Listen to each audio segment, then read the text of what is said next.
স্বেচ্ছাসেবক দলের শৃঙ্খলাটা আজকের প্রোগ্রামে আমি অনুরোধ করব যারা মিছিল নিয়ে এসছেন তারা তার সহসম্পদ নিয়ে চেয়ারে বসার জন্য এবং লোক নিয়ে আসলেন সবুভাইকে দেখালেন আর চলে গেলেন তাহলে কিন্তু স্বেচ্ছাসেবক দলের প্রতিষ্ঠা বার্ষিকীর যে অনুষ্ঠান তাকে আপনারা মধ্যে করবেন না। আপনাদের জন্য একটি সুখবর রয়েছে, খুবই সুখবর। একটি সুখবর রয়েছে, আপনাদের প্রিয় নেতা বাংলাদেশের অহংকার যিনি লন্ডনে বসে আছেন খুব শীঘ্রই বাংলাদেশে চলে আসবেন। আরেকটি সুখবর রয়েছে, এই তৃণমূল মাননীয় মানুষের নেতা অনেকে অনেক কথা বলে, আপনারা বলেন এমপি হিসাবে পেতে চাই। আরে এমপি হিসাবে পেতে চান কেন?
ইনশাআল্লাহ তাই আপনাদেরকে বলে দিতে চাই, এই এলাকায় প্রশাসন বাইরেকে বলতে চাই, আপনারা একটি মামলা দিয়েছেন, আমরা খুব খুশি হয়েছি, কিন্তু মনে মনে রাগ হয়েছি।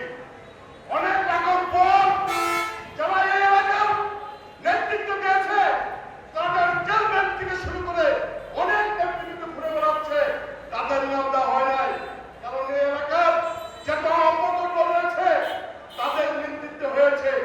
আপনারা মনে রাখবেন, বিএনপি 17 বছর রয়েছে, নির্যাতন অত্যাচার করছে, আজকে ওই দল কালকে ওই দল, এগুলো আর চলবে না। বিএনপিকে আগামী দিনে এই সমাজের সঙ্গে এই এলাকায় এমপি হিসাবে জনগণ চায়, অন্য কেউ না। তাই আপনাদেরকে বলতে পারি, আমরা আপনারা উপস্থিত হয়েছেন, শুধু তারা নয়, আগামী দিনে মহিলা সমাবেশ হবে, সেই সমাবেশ নেতৃত্ব দেবে বিনা আক্তার সহ আমাদের মা বোনেরা। একটি স্লোগান থাকবে, পুরুষের পাশাপাশি মহিলারাও বীর শপথ সবাইকে এই এলাকার হিসাবে চায়। আমরা বলতে পারি, আপনাদের বলে স্বেচ্ছাসেবক দলের আজকের এই প্রতিষ্ঠা বার্ষিকীতে আমরা বলতে পারি, সবাই স্বেচ্ছাসেবক দলের সবচাইতে জনপ্রিয় নেতা হিসাবে গ্রহণযোগ্যতা পেয়েছে সেদিন চীন মন্ত্রীতে আমাদের প্রিয় নেতা তারেক রহমান, হাবিবুর রহমান এবং সবাইকে সেই উপাধি দিয়েছে। আমরা আজকে আপনাদেরকে বলতে চাই, আমরা সবাইকে বলতে করবেন না, এখন থেকে আমাদের প্রত্যেকটি ইউনিয়নের প্রোগ্রাম হবে, সেই প্রোগ্রামে আপনারা যারা রয়েছেন দুর্দিনে যারা এই চেহারা এসে ওঠে মামলা অত্যাচার জেল দিতেছেন, তারা এই এলাকার নেতৃত্ব থাকবে। এসে এসে টাকার বিনিময়ে কেউ ছিল বলে নেতৃত্ব নেতৃত্ব দিতে পারবে না। আমরা বলতে চাই, একটি কথা সাংবাদিক ভাইরা গেলে রয়েছে, আপনারা সত্যতা বলুন, মেয়ের সর্বদানের সময় এই এলাকার জন্য কি করেছে আমি সেদিন দেখতে পেলাম। 7 থেকে 8টি মসজিদ মাদ্রাসায় তিনি সরকার থেকে অনুদান দিয়েছে, দেখতে পেলাম। আমাদের সেরাপুরে উচ্চবেলা কলেজে সরকারি দাস নেই, সে ভবন নিয়ে আসছে। আমরা দেখতে পেলাম, আমি যে স্কুলে যে কলেজে নেতৃত্ব দিচ্ছি সেই কলেজ খারাপ কলেজে সেখানেও সে বিল্ডিং এর কাজ এসেছে। আপনাদেরকে বলতে চাই, মেয়ের সর্বকালী সময়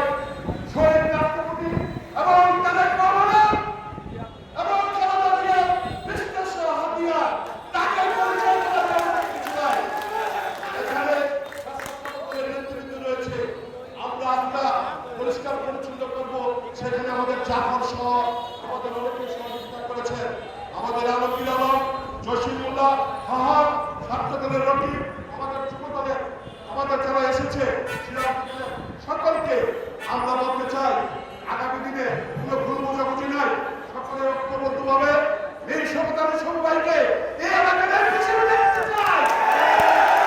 তাই বলবো কেউ কোনো অত্যাচার জড়িত হবেন না, কোনো চাঁদাবাজিতে জড়িত হবেন না।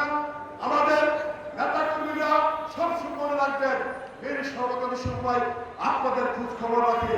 তাই পরিশেষে আজকে সবাইকে একটি কথাই বলবো, আসুন সবাই মিলে আগামী দিনে এই সমাধান সবাইকে ধানের শীতের মুখ দিয়ে জয় লাভ করি এই আশা ব্যক্ত করে সকলের সুস্বাস্থ্য কামনা করে আমি আমার সংক্ষিপ্ত বক্তব্য শেষ করছি। খোদা ভাই জিন্দাবাদ, বাংলাদেশ জাতীয়তাবাদী দল জিন্দাবাদ, মুন্সিগঞ্জ জেলা জিন্দাবাদ। আপনাদের প্রিয় নেতার নাম সবাই জানেন তো? সবাই স্লোগান হবে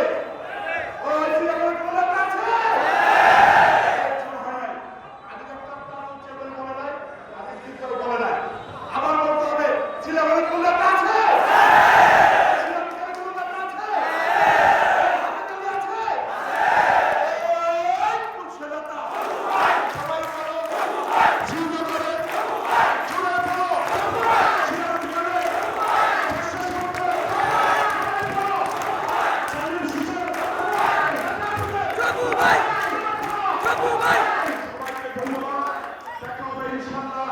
আগামী দিনের প্রত্যেকটি কর্মসূচি এইভাবে